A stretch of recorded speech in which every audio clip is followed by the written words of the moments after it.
Hello student, कैसे हैं आप? आई होप आप सभी अच्छे होंगे। प्यारे बच्चों, आज हम करेंगे क्लास फोर्थ के इंग्लिश के लेसन नंबर 8 को। इस लेसन का नाम है बच्चों भोलास काइट। भोलास काइट मीन्स होता है भोला की पतंग। तो इस चैप्टर को आज हम अच्छे से समझेंगे, फिर इसके बाद इसके क्वेश्चन आंसर्स व एक्सरसाइज को करेंगे। तो बिल्कुल भी देर न करते हुए बच्चों चलते हैं इस चैप्टर की। तो बच्चों इस चैप्टर में दिया है Sachin, Arif, Anil, Bhola, Meena, Seema, Sabita and Suraj are all on the ground. Sachin, Arif, Anil, Bhola, Meena, Seema, Sabita, Suraj सभी खेल के मैदान पर हैं। तो यहाँ पर एक चित्र देख दिया है बच्चों। तो देख सकते हैं इस चित्र में कि ये सभी बच्चे जिनका भी अभी मैंने नाम लिया है वो सभी खेल के मैदान पर हैं और खेल खेल रहे हैं। It is Makar Sankranti. यह मकर संक्रांति है, यानी आज मकर संक्रांति का त्यौहार है। It is the festival of kites. तो जो मकर संक्रांति होती है बच्चों, वो पतंगों का त्यौहार भी कहलाता है, क्योंकि इस दिन पतंगें उड़ाई जाती हैं। They are flying kites. तो ये सारे जो बच्चे हैं, सचिन, आरिफ, अनिल, भोला, मीना, सीमा, सविता, सूरज, ये सभी पतंगें उड़ा रहे हैं।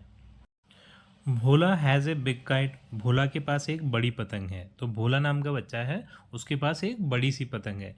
It's flying high in the sky. यह आसमान में ऊंची उड़ान भर रही है। तो भोला के पास जो बड़ी सी पतंग है वह आसमान में बहुत ऊंचाई पे उड़ रही है। Sachin also wants to fly a kite. तो सचिन नाम का जो बालक है वो भी पतंग उड़ाना चाहता है। मतलब जो और बच्चे पतंग उड़ा रहे हैं, तो सचिन नाम के बालक को भी ये लग रहा है कि वह भी पतंग उड़ाए। ही फ्लाइज भोलास काइट। वह भोला की पतंग उड़ाता है। तो जो सचिन नाम का बालक है वो भोला से बोलता है कि मुझे भी पतंग उड़ाने दो। तो भोला उसे अपनी पतंग उड़ाने देता है। तो जो सचिन नाम का बालक है वो भोला की पतंग उड़ाता है। भोला इज़ होल्डिंग द रील। और जो भोला है वो रील को पकड़ लेता है। तो बच्चों आपने देखा होगा कि दो व्यक्ति मिलके पतंग को उड़ा पाते हैं, क्योंकि एक एक जो बच्चा है वो है ना पतंग को उड़ाता है, दूसरा बच्चा जो उसकी रील होती है उसको पकड़ता है। ठीक। तो जो भोला है अब पतंग उड़ाने के लिए सचिन को दे देता है, खुद रील पकड़ लेता है। Sachin let it go higher says Bhola. तो भोला कहता है कि सचिन इसे और ऊपर जाने दो। तो जो भोला सचिन नाम का बच्चा जो पतंग उड़ा रहा है इस टाइम पे, तो वो भोला से कहता है कि इसे और ऊपर तक जाने दो, क्योंकि सचिन को पतंग उड़ाने में बहुत ज़्यादा मज़ा आ रहा था। It's fun Bhola says Sachin.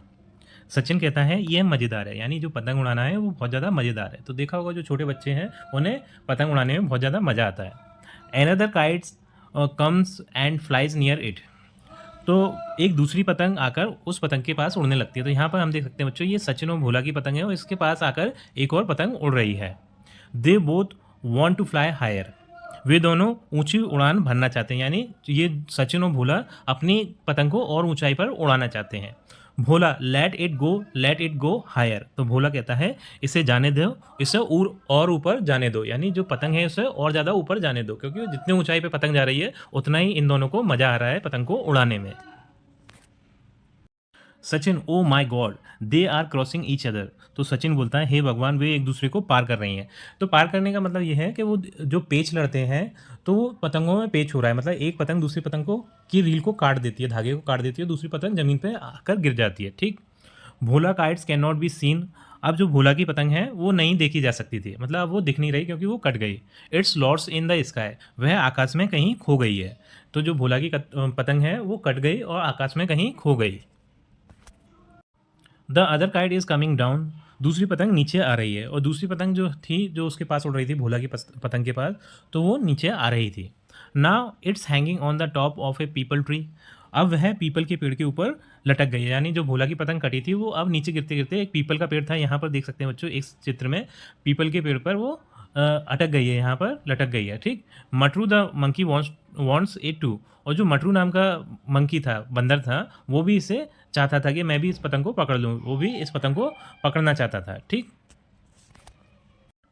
अब बच्चों जो मटरू नाम के बंदर था उसने ना पतंग को पकड़ा हुआ है, तो भोला अपनी पतंग वापस चाहता था कि किसी भी तरीके से पतंग मेरी मुझे मिल जाए। तो Bhola throws a banana to the monkey. तो भोला क्या करता है, बनाना की तरफ एक केले को फेंकता है। तो बंदरों को तो बहुत ज़्यादा केले पसंद होते हैं, है ना। तो बंदर क्या करता है, Matru leaves the kite, catches the banana and start eating it.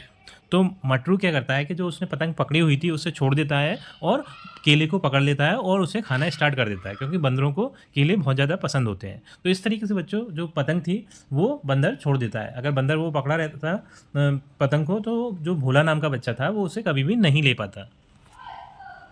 भोलाज friend Suraj climbs the tree.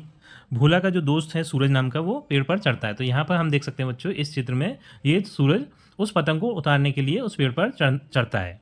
He is bringing the kite down, और वह उस पतंग को नीचे लेकर आता है।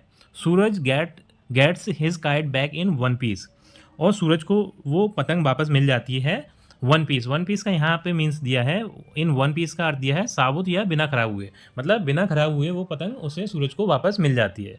तो बच्चों यहाँ पर हमने देखा कि कितने समझदारी से उन बच्चों ने अपनी पतंग को वापस ले लिया, उस बंदर से लड़ाई झगड़ा भी नहीं किया। अगर बंदर से लड़ाई झगड़ा करते तो वो बंदर उन्हें कुछ ना कुछ नुकसान पहुंचा सकता था। उन्होंने आसानी से अपनी पतंग समझदारी के साथ ले ली। ठीक है, तो बच्चों इसी के साथ हमारी ये स्टोरी समाप्त होती है और ये हमारी वीडियो भी कंप्लीट होती है। यदि आपको वीडियो अच्छी लगी है तो वीडियो को लाइक करिए, चैनल को सब्सक्राइब करिए। आपसे मिलते हैं अपनी अगली वीडियो में।